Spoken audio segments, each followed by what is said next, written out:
me, leadership became a way of life, but transparency became a bigger way of life as it related to my leadership, because I had to be transparent for people to see my authentic self, but also for me to be able to not pull punches, for me to not have to try and conform and comport myself in a way where somebody may wanted me to, but be able to tell my real truth.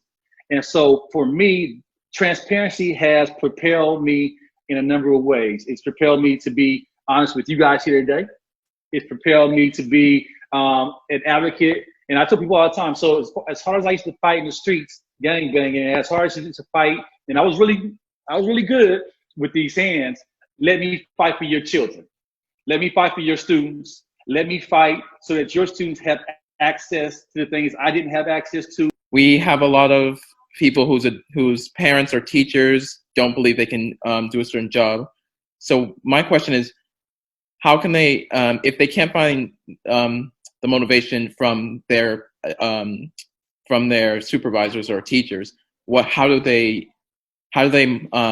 their biggest motivation for being a thing that no one else believed that they could? Okay, so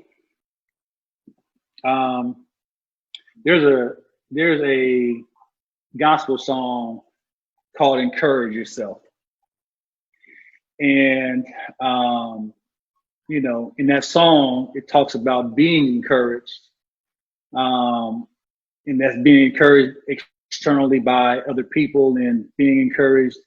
But in that song, it also talks about at a point you have to encourage yourself.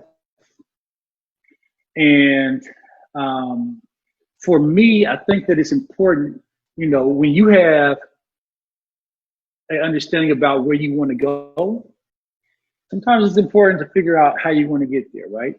But in figuring out how you're going to get there, you may not have all those steps. Again, I told you earlier, you know, I didn't know all the steps and all the hoops that I would have to jump through to get to where I am. But I did know that intrinsically, I wanted to be at a certain place. And when I was discouraged by Mr. York, I knew that I had to dig into what was already in me, because I had people who already poured into me. I had people who already affirmed me. I had people who told me that I was meant for greater.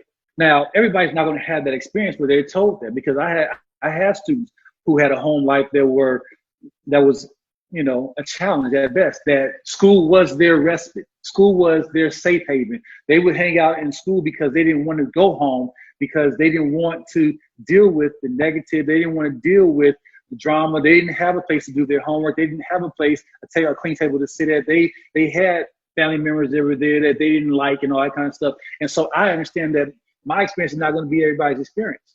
I think that, but I do think that it's important to latch on to the things and the people who are for you, right?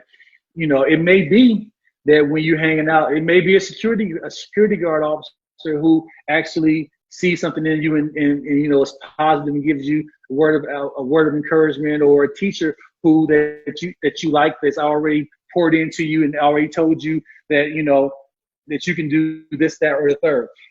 It can be your classmates and your friends. It can be the people that are in these little boxes on this computer screen that you lean to and that you lean on. It's important.